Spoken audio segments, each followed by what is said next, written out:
When most people think of family YouTube channels, they imagine smiling parents, happy children, and carefully edited videos showing what looks to be the perfect life. Millions of people watch this kind of content every day. Family vacations, birthday celebrations, camping trips, and moments that appear genuine and wholesome. But behind some of these videos is a question that becomes impossible to ignore. How much of what we're watching is actually real? Over the years, countless family influencers have faced criticism for exploiting their children, turning private moments into entertainment, and presenting a version of family life that simply doesn't exist. Most of these stories end with controversy. However, this one ends in a much worse tragedy than anyone could ever imagine, because hidden behind one of internet's most inspiring family images was a reality so disturbing that even today people struggle to believe that it happened. This is the story of Jennifer and Sarah Hart. Hi guys, I just wanted to say a huge thank you to everyone who supported the channel over the past 24 hours.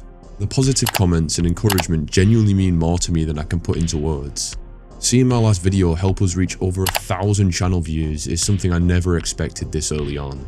It might not seem like a huge milestone to everyone else, but to me, it's actually incredible.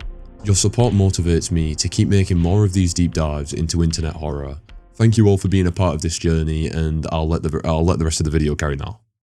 Jennifer Hart created a YouTube channel back in 2008. Unlike many family creators today, the channel wasn't chasing millions of subscribers or viral fame. At least, it didn't appear that way. For several years, the account sat mostly inactive, before Jennifer finally began uploading videos near the end of 2011. What viewers saw was almost idealistic. The Hart children danced together at music festivals. They explored forests and hiking trails. They attended community events centered around acceptance, equality, and kindness. Every video carried the same message. This was a family built on love. Their social media painted an even stronger picture. Jennifer regularly shared photos and stories about 6 adopted children, describing the family as close, compassionate, and committed to giving their kids the happiest life possible. To anyone looking from the outside, they seemed like parents who had dedicated their lives to helping children in need. Friends admired them, strangers praised them. Many even looked up to them as an example for what a loving family should be. And there was one child who appeared more often than anyone else. Devonte Hart. Devonte quickly became the most recognizable member of the family. He often appeared front and center in videos and photographs, full of energy and confidence. One detail appeared again and again, a handwritten sign that simply read, "Free hugs." Jennifer frequently filmed Devonte carrying the sign during public events, where strangers would stop, embrace him, and often become emotional. The images spread across social media, reinforcing the family's public identity as people devoted to compassion and unity. Then, in 2014, everything changed. Following the police shooting of Michael Brown in Ferguson, protests took place across the United States. Jennifer and Sarah attended one of those demonstrations with their children. Once again, Devonte wore his free hugs sign. At one point, a police officer accepted one of those hugs, and a photographer captured the moment. Within hours, the image was everywhere. It appeared on news broadcasts, newspapers, and social media feeds all across the world. For millions of people, it became a symbol of hope during the incredibly divided time. As for the Hart family, they became nationally recognized. The message of love seemed genuine. Their children looked happy, their lives appeared inspiring, but almost everything the public believed about them had been carefully constructed. People much closer to the Harts had been seeing something very different. Long before the 6 adopted children appeared in YouTube videos, there was another child. About a year before Jennifer and Sarah adopted their first 3 children, they had taken in a teenage girl named Lee. At first, everything seemed normal. According to their later accounts, Lee believed she had finally found a stable home. But over time, something changed. Jennifer and Sarah reportedly became distant. Arguments became more frequent. Friends later claimed the couple often complained about having to care for Lee, and no longer seemed interested in being foster parents. However, one detail stood out in particular. They reportedly told friends they had caught Lee searching through the trash for food. At the time, it sounded like a troubling incident involving one child. However, later on, investigators would notice a disturbing pattern. Eventually, Jennifer and Sarah assured Lee that she would be allowed to stay until adulthood. They even told her she'd soon become an older sister, because they planned to adopt children of their own. But just 1 week after meeting those children, everything changed. Jennifer and Sarah dropped Lee off at a therapy appointment. Then, they never came back. And according to those families within the situation, they rarely spoke about her again. Instead, they moved forward with their new family. On social media, it wasn't as if Lee had never existed. To the public, Jennifer and Sarah presented themselves as devoted parents who always dreamed of giving children a better life. However, the story they were telling online didn't match the one people had already begun to witness behind closed doors. And before long, the warning signs would become impossible to ignore. Years before the family gained national attention, concerns about the children's welfare had already reached authorities. The first major warning sign came after one of Hart's children arrived at school with a noticeable bruise. When teachers asked how it happened, the child allegedly said that Jennifer had struck her with a belt. It wasn't an accusation that could simply be ignored. School staff reported the incident and child protection authorities began investigating. However, before investigators could get very far, Jennifer made an unexpected decision. She withdrew every one of the children from school. Instead of returning to class the next day, they were suddenly being homeschooled. With the children no longer around teachers or classmates who might notice signs of abuse, the investigation eventually faded away. When the children eventually returned to school, the concerns resurfaced almost immediately. This time, it was another daughter, Abigail. After complaining of pain, a teacher asked where she was hurting. According to the reports, Abigail pointed to her body and quietly explained that her mother had hit her. The allegations became even more serious during interviews conducted by the investigators. Abigail reportedly described being punished for something as minor as taking a penny. She claimed that her head had been forced under freezing water before she was punched. The other children also spoke about physical punishment inside the home. But there was another detail investigators kept hearing. Teachers had already noticed unusual behavior around meals. Some children were caught taking food from classmates. Others were seen hiding snacks for later. And perhaps most disturbing of all, reports surfaced that some had even searched through rubbish bins looking for something to eat. It wasn't the first time that behavior had been linked to the Hart household. Years earlier, like we discussed before, Jennifer and Sarah had reportedly told friends that their former foster daughter, Lee, had done exactly the same thing. At the time, it may have sounded like an isolated incident. Now, it became impossible to ignore the pattern. The investigation eventually led to criminal charges. Sarah Hart admitted to striking one of the children. She pleaded guilty to domestic assault and served a short jail sentence. For many people, that should have been a turning point. A conviction involving child abuse would seem like enough reason for authorities to closely monitor the family going forward. However, that isn't what happened. Not long after Sarah's release, one of the daughters once again approached school staff asking for food. This time, she claimed that she hadn't been fed at all. Instead of allowing another investigation to play out, Jennifer and Sarah once again pulled every child out of school. This time, they didn't stop there. The family packed up and left Minnesota altogether, relocating hundreds of miles away to Oregon. Almost overnight, the people investigating them were gone. It's around this point that Jennifer's online activity dramatically increased. Photos became more frequent. Videos appeared regularly. Every upload reinforced the same message. The Hart family was happy once again. Looking back today, the timing was difficult to ignore. Almost immediately after relocating following multiple abuse investigations, Jennifer began documenting nearly every positive moment the family experienced. The videos, just like beforehand, showed children dancing, camping, hiking. One video even featured the children repeatedly singing about how well cared for they were.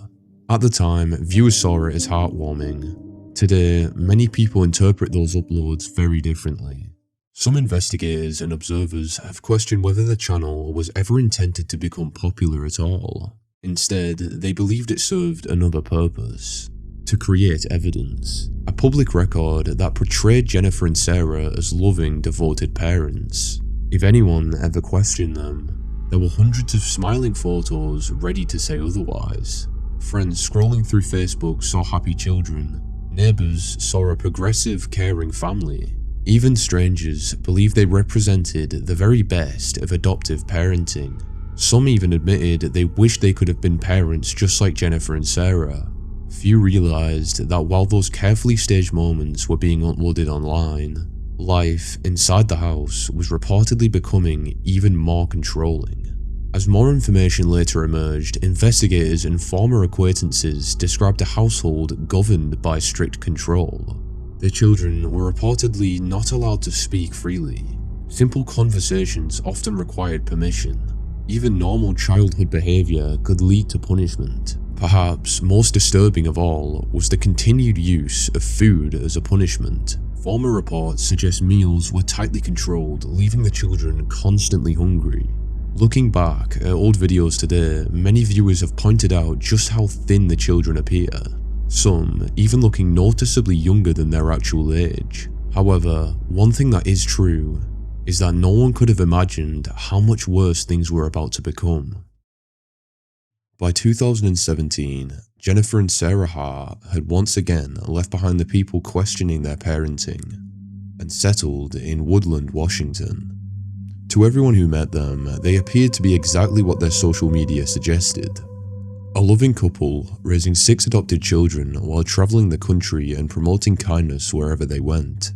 But unlike thousands of people who already saw carefully selected photos online, their new neighbours witnessed the family's day-to-day life. It didn't take long before they realised something behind the Hart family's cheerful image felt deeply wrong.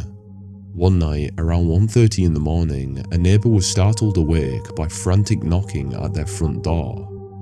Standing outside was 15-year-old Hannah Hart, barefoot and terrified after reportedly climbing from a second-story bedroom window just to escape the house. Hannah begged not to be sent back home, telling the neighbours that she and her siblings were being abused. Before they had much time to understand what was happening, Jennifer and Sarah arrived, dismissing everything Hannah had said, and took her back inside the house. Although the couple claimed Hannah had behavioural problems and couldn't be trusted. However, the neighbours rightfully weren't convinced, believing they had just witnessed a child desperately asking for help. They contacted police almost immediately, but despite the seriousness of the allegations, no officer ever went to investigate. After that night, the neighbours couldn't stop thinking about what Hannah had said, so rightfully they began paying much closer attention to the Hart family. And it wasn't long before another child quietly reached out for help. This time, it was Devonte, the same boy who had become famous for offering free hugs. He began knocking at their door, asking for food. At first, it happened occasionally, but soon, it almost became routine, with neighbours later saying he sometimes visited several times a day looking for something to eat. As they got to know him, Devonte made small comments about life inside the house, never revealing anything directly, but saying enough to convince the neighbours that something was seriously wrong. Combined with Hannah's escape only weeks earlier, they knew they couldn't ignore the situation any longer. They contacted Child Protective Services, and this time the concerns were taken seriously. Washington's Department of Social and Health Services opened a formal investigation, bringing authorities closer than ever to discovering what had really been happening inside the Hart household. On March 23, 2018, investigators arrived at the Hart's family's home, intending to speak with Jennifer and Sarah. But after receiving no answer at the front door, they planned to return a few days later. When they came back on March 26, however, the house was still empty. But investigators noticed fresh damage to a stone wall besides the driveway, along with tyre marks suggesting the family's vehicle had left in a hurry. It no longer looked like an ordinary trip. It looked as if they had fled. The day after investigators visited the home for the second time, Jennifer and Sarah packed their belongings, loaded all 6 children into their SUV, and left Washington. Dan, we just learned from the Mendocino County Sheriff's Office that they believe the entire Hart family, all 8 of them, were likely in this SUV when it plunged 100 feet over a cliff on the California coast. This is a look at the scene today. It's from the Fort Bragg Advocate News. After the Hart family turned onto that dirt pullout off Highway 1, they drove over the cliff and fell onto the rocks below. We know the car was driven by 38-year-old Jennifer Hart. Her wife Sarah was in the passenger seat, and we know for certain that 3 of their 6 adopted children were killed in the fall.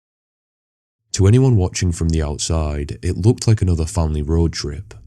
Something the Harts had documented online countless times before. As they travelled south through Oregon and into California, sometime that morning, the SUV left the roadway near a scenic overlook, crossed a small dirt pull-off and accelerated over the edge of a cliff, plunging more than 100 feet onto rocky shoreline below. The vehicle overturned several times before coming to rest on its roof at the base of the cliff. Emergency crews later recovered the wreckage from the shoreline, but by then it was already clear that there were no survivors inside the vehicle. Initially, many of the family's friends refused to believe the crash had been intentional. Jennifer and Sarah had spent years presenting themselves as devoted parents, and to those who knew them through social media, the idea that they would deliberately harm their children seemed unimaginable. But for a brief period, many believed it had simply been a tragic accident. However, investigators soon uncovered evidence that pointed towards something far more disturbing. As forensic investigators examined the crash, they found no signs that Jennifer had attempted to brake or steer away from the edge of the cliff. Instead, data recovered from the SUV suggested the vehicle had actually accelerated before leaving the road, indicating that it had been driven over the cliff deliberately rather than accidentally. The toxicology reports painted an equally disturbing picture. Jennifer was found to have a blood alcohol level above the legal driving limit, while Sarah's system contained large quantities of Benadryl, enough to leave investigators convinced she had intentionally taken dozens of tablets before the crash. Further investigation revealed the couple had purchased Benadryl during their final journey, and search history recovered from Sarah's phone showed she had researched whether large doses could be fatal, along with how long it would take someone trapped inside a submerged vehicle to die. Perhaps most heartbreaking of all, 5 of the children were also found to have Benadryl in their systems, leading investigators to believe the medication had been given to them before the vehicle went over the cliff, likely leaving them drowsy and unable to understand what was happening during their final moments. Together, the evidence left little doubt that this had not been a moment of panic or tragic accident. It was a murder-suicide that investigators believe had been carefully planned. Looking back, the Hart family's case wasn't simply the story of a tragic crash. It was the story of years of missed warning signs hidden behind a carefully constructed image. To the outside world, Jennifer and Sarah appeared to be loving parents who had dedicated their lives to giving 6 adopted children a better future. But behind the photographs, the inspirational posts, and viral moments was a household defined by fear. Despite repeated reports from teachers, neighbours, and even the children themselves, the truth remained buried until it was far too late. Today, the case serves as a sobering reminder that social media only ever shows what people choose to share, and that behind even the most picture-perfect lives, there can be a reality no camera is ever allowed to capture.